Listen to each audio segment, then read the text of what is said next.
C'est le Et bordel. voilà, encore 2 heures Non, mais j'ai pas perdues. le temps. Ouais, c'est toujours Je vais pareil. finir tard aujourd'hui. Encore un appel? Bienvenue dans Lignes et Construction, témoignages et leçons. Je m'appelle Paul Rieux, consultant spécialisé dans l'accompagnement en ligne des PME de la construction. Dans ce podcast, coproduit par la Fédération française du bâtiment d'Occitanie et par Bâtisse Compétences Occitanie, je vous propose de découvrir les transformations vécues par les entreprises du secteur qui ont commencé leur parcours 2024-2025.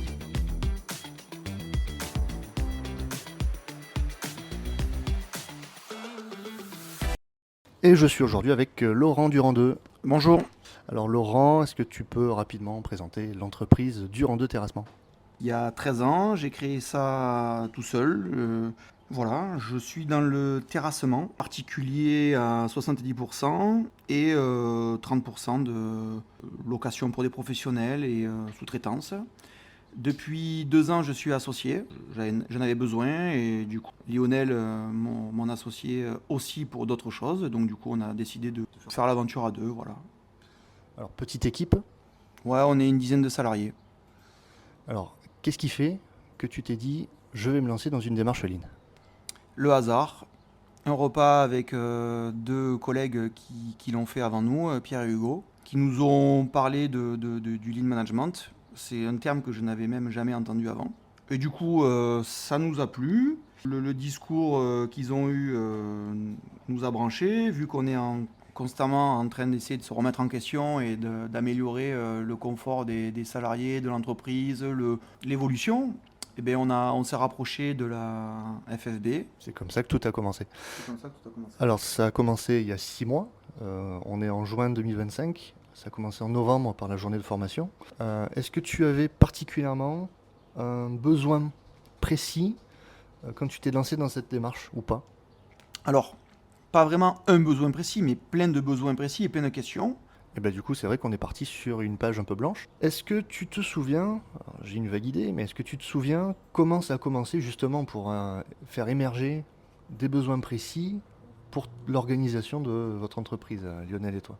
On a découpé en plusieurs ateliers le fonctionnement d'une entreprise, hein, les besoins et tout ce qui va avec. Et du coup, on a essayé de mettre la priorité sur certains sujets, dont un des sujets qui était assez flou pour nous et compliqué, le planning.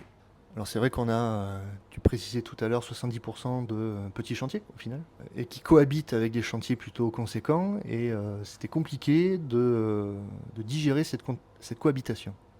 Tout à fait. On a scindé en plusieurs parties, hein, voilà, les gros chantiers, comme tu disais, les petites interventions, les interventions urgentes, celles qui le sont moins. On a mis en place des couleurs et des cases, et voilà. C'est vrai qu'on ne partait pas d'une page blanche pour autant au niveau du planning, parce qu'il y avait déjà des pratiques qui vous permettaient de planifier la production. Par contre, on est venu peut-être les réinventer. Ouais, surtout les mettre au bon endroit et au bon moment, avec des codes couleurs, et du coup ça marche super bien. Et on peut même rajouter à ça l'option point planning, qui n'existait pas forcément avant, qui n'était pas forcément très fiable. Donc finalement on s'est dit aussi qu'à faire ce planning il fallait prendre un petit peu de temps et essayer de se caler 1 heure et un jour précis pour l'établir chaque semaine. Donc aujourd'hui ça tient ? Comment ça se passe ? Ça tient plutôt bien. Donc on a un planning qui est sur 4 semaines, où on a un objectif de remplir le planning de la semaine suivante à 100%, 75% la semaine d'après, 50% la semaine d'après, et la 4e semaine, eh ben, c'est un peu, s'il y a des choses déjà de caler, les mettre, et puis après, voilà, il n'y a plus trop d'objectifs. Ça tient relativement bien. Les jours où on a calé, alors on a changé, on était sur le mercredi matin, et par rapport à un gros client qui fait son planning le mercredi matin et qui du coup nous déstabilisait un petit peu, on s'est décidé à le caler le vendredi matin. Voilà. Le vendredi, c'est un jour qui est soit pour Lionel, soit moi, quelques fois dans l'année chômé. Bon, mais le cas échéant, on le fait le jeudi quand on peut, mais on va dire qu'à 90%, on le fait le vendredi, et ça va assez bien. Ouais, dans ce cas-là, la régularité prime sur le jour de la semaine choisi. Oui, finalement, c'est ça, voilà.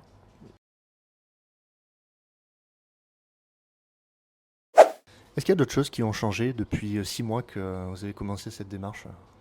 Ben, du coup, ce qui a changé, c'est qu'on a ouvert les yeux sur certains sujets. Et puis on a regardé la vérité en face aussi, quoi. On ne sait plus voiler la face. Vis-à-vis du personnel, on a changé quelques méthodes et quelques réflexions et quelques manières de faire, hein, voilà. Après, je dirais que c'est surtout, ça nous a apporté de la discipline à Lionel et à moi. On était assez brouillon.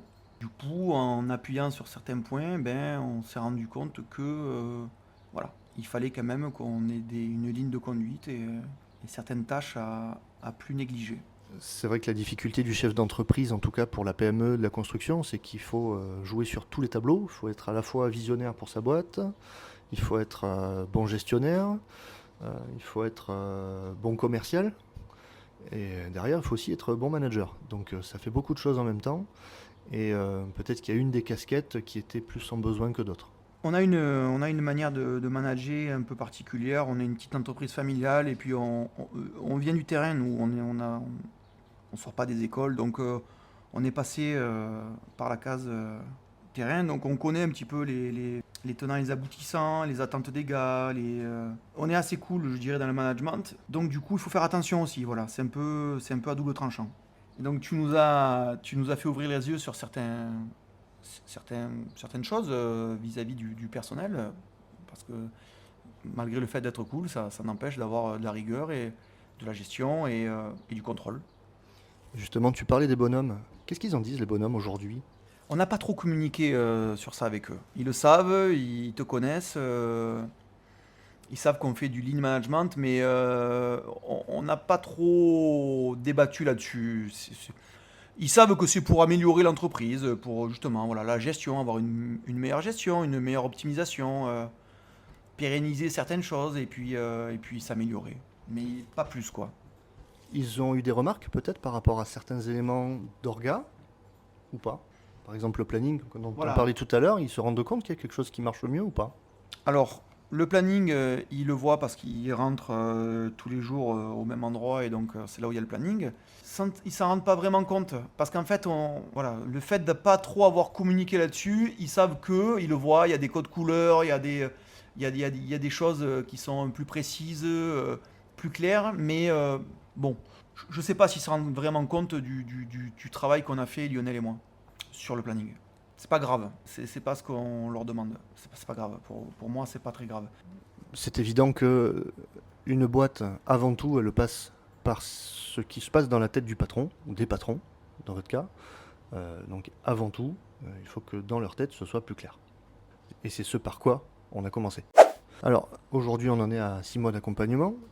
Qu'est-ce qui te motive, en fait, dans cette démarche? Clairement, comprendre et m'améliorer. Voilà, c'est vraiment ça. Donc comprendre les choses, comprendre les chiffres, décortiquer certains sujets parce qu'on croit qu'on fait bien et en fait on s'aperçoit que c'est moyen ou pas bien. Et me remettre en question, j'aime me remettre en question. Du coup, voilà, je trouve que c'est un excellent moyen de faire ces deux choses. D'accord. Alors du coup, la prochaine étape, c'est quoi? Ben, c'est de travailler certains sujets qu'on a vus avec toi, le dépôt, voilà. Par exemple le nouveau dépôt, Concept Agrega, qui est une société qu'on a créée il y a 1 an, et profiter de ce lean management pour ben, mettre des choses en avant et en priorité par rapport à certaines autres. C'est vrai que bon, c'est une pratique courante hein, dans le secteur de la construction d'avoir plusieurs entreprises, et en tout cas de faire en sorte de proposer un produit annexe ou complémentaire d'une activité phare. Par contre, ce qu'on voit souvent, c'est que les activités annexes, elles se font quand on peut, quand on a un petit peu le temps, et au final, on a une approche qui peut être hyper longue, sans forcément beaucoup de raisons valables.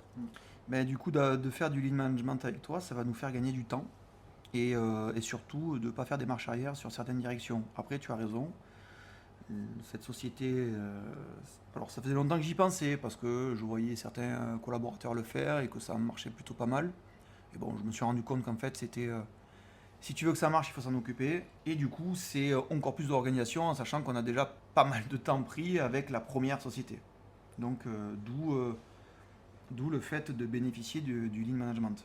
Eh oui, et d'autant plus que là, on n'est pas sur une création ex nihilo, on est vraiment sur quelque chose qui va consommer parfois des ressources du rang de terrassement, consommer du camion, consommer du bonhomme. Donc c'est pas comme si tu avais juste une autre société créée de zéro. Là, on est vraiment sur une société qui va un peu siamoise en fait. Ben, pour l'instant, c'est une tic, mais j'espère qu'à moyen terme, elle sera indépendante. Mais oui, effectivement, pour l'instant, ça jongle sur les deux tableaux, oui. Yes, en tout cas, c'est ce qui nous attend pour les prochains mois. On va essayer de structurer cette aventure parallèle. Laurent, avec un petit peu de recul, ce qu'on a fait avec le Lionel, vous pouviez le faire tous les deux. Non, non. Enfin, jamais aussi pointu et si tu veux des remises en question, forcément, tu en fais parce que tu prends des coups de bâton. Donc, tu en tires toujours des conclusions parce que finalement, le lean management, on en fait tout au long de notre vie. Par contre, voilà, il y a quand même des outils, des choses que jamais de la vie on serait allé aussi loin dans la réflexion. C'est vrai que maintenant que j'ai un exemple qui me vient en tête, c'est par exemple toute l'organisation que vous aviez et que vous avez toujours avec Lionel pour suivre vos devis et pour préparer vos chantiers, qui est hyper cadré. Vous avez vos classeurs, vous avez voilà, des stades, des étapes par lesquelles vos devis évoluent en autre chose et qui va se transformer à la fin en une promesse de virement. Donc là-dessus, vous n'aviez pas attendu de démarrer pour avoir de bonnes idées qui fonctionnent très bien. Oui, on n'a pas tout jeté de la première vie du rang de TP avant le lead management. Heureusement. Ouais, on était un petit peu organisé. Après, voilà, il y a eu quelque chose aussi, c'est qu'on s'est retrouvé à deux et l'entreprise est passée de 3 à 4 bonhommes à une dizaine finalement assez vite. Donc, du coup, il fallait qu'on s'arme pour ça. Donc, pour reprendre ta question, oui, on était quand même un brin organisé. Non, on n'y serait jamais arrivé sans toi. Et grâce à quoi du coup? À ton professionnalisme. Et tu penses ça a été quoi le truc en particulier proposé par cette démarche qui fait la différence? C'est que toi, tu as des vrais exemples et des vrais chiffres. Et voilà, tout simplement. Nous, on croit. Et toi, tu dis. Parce que c'est ton job. Hein. Et voilà, donc du coup, nous, on prend des directions. Et en fait, quand tu nous fais ouvrir les yeux et que tu nous mets des chiffres en face des phrases, eh ben, on s'aperçoit que c'est pas forcément les directions à laquelle on s'entend. Et le résultat escompté. Là, on va s'adresser à quelqu'un qui pourrait nous écouter, qui ne sait pas du tout ce que c'est le lean ou je ne sais quoi. Pour toi, le truc le plus génial que tu as pu mettre en place depuis ces 6 derniers mois, c'est quoi? Vraiment le truc tout bête qui a fait la différence et tu te dis, mais waouh, c'est impressionnant. Il suffisait de s'y mettre. Et forcément, je vais reprendre le planning, parce que c'est un sujet qu'on a travaillé plusieurs fois, parce que tu as vu que il fallait du temps en fait. De prioriser, de mettre des priorités sur certains chantiers, de prendre le temps de découper, de décortiquer les chantiers, les clients aussi. Alors, typologie client. En typologie client, ouais, on a. Et du coup, on s'aperçoit que c'est une des clés, c'est l'organisation. Et l'organisation, c'est le planning. C'est vrai que c'est la base. Ne pas le faire, c'est l'horreur. Et le faire, de toute façon, il faudra le refaire, mais il n'y a pas le choix. Est-ce que tu ajouterais quelque chose? Déjà, je remercie la Fédé hein, qui a mis ça en place. C'est vraiment super. Merci à Paul, merci à toi. Hein. Bah, c'est un plaisir. Je dirais même que c'est un plaisir d'accompagner des entrepreneurs quand ils sont carrés dans leur tronche sur leurs besoins. Alors au début, c'était pas le cas pour vous parce que vous saviez pas ce qu'il fallait faire. Au final, vous y êtes allé par opportunisme. Sauf qu'une fois que le besoin est plus clair, c'est un plaisir d'avoir une vraie approche projet en se disant tiens là, en fait, on va travailler ça. Et ben on travaille ça. Un peu comme si on allait chez le kiné ou chez le toubib qui nous dit bah monsieur vous avez les genoux cagneux et puis en plus vous alimentez mal. Bon on va commencer par l'alimentation. Ok, ça c'est réglé. Et c'est vrai que ça fait du bien quand on voit un projet qui avance aussi et quand on voit que ça porte ses fruits. Bah merci Laurent. Merci Paul. En complément, et puis avec un regard extérieur par rapport à ce qui s'est passé chez Durand 2, effectivement au début, le gros caillou dans la godasse, c'était la planification. Alors, quand on a apporté un petit peu d'analyse à l'activité de chez Durand 2, on s'est rendu compte qu'il y avait en gros 2 types de chantiers, les très petits, qui durent moins d'une journée, et ceux qui sont entre 5 et 15 fois plus gros. Une fois qu'on sait ça, c'est quand même plus simple à gérer. On a inventé donc une nouvelle méthode de voir le planning et de le concevoir.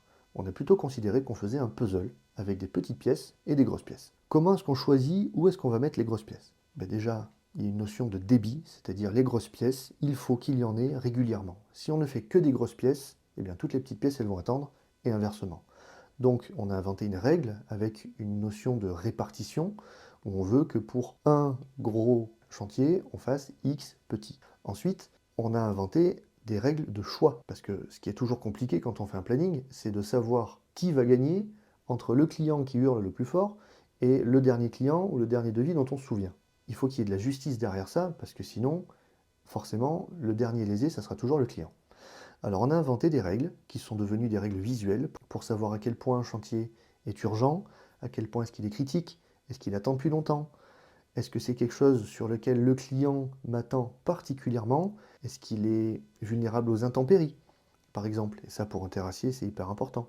Est-ce que je peux choisir de venir un jour plus tôt ou un jour plus tard, parce que le terrain du client est parfaitement accessible et puis c'est pas très grave, etc., etc. Tout l'enjeu, c'était d'inventer une façon de composer un puzzle. On a rajouté par-dessus ça une notion d'indicateur, pour savoir à quel point le puzzle qu'on vient de faire, il est bon. Aujourd'hui, la direction fait une réunion tous les mercredis matins pour planifier, et elle s'y tient. La question c'est, est-ce qu'on a bien planifié aujourd'hui? Si d'ici une semaine, on a planifié 100% des ressources, on a bien travaillé. D'ici 2 semaines, si on a planifié 80% des ressources, on a bien travaillé, ainsi de suite. Plus on vise loin et moins on a besoin d'avoir tout prévu, mais c'est quand même un indicateur qui permet à la direction de se dire aujourd'hui, on a fait notre boulot, on a planifié le travail de nos bonhommes, ça suffit, n'en faisons pas plus, parce que de toute façon, et ça vous le savez tous, plus on planifie et plus on va devoir replanifier. Merci d'avoir écouté Lean et Construction, témoignages et leçons. Chaque entreprise a son propre parcours unique, alors n'oubliez pas de suivre les prochains épisodes pour découvrir d'autres histoires et apprentissages. À bientôt.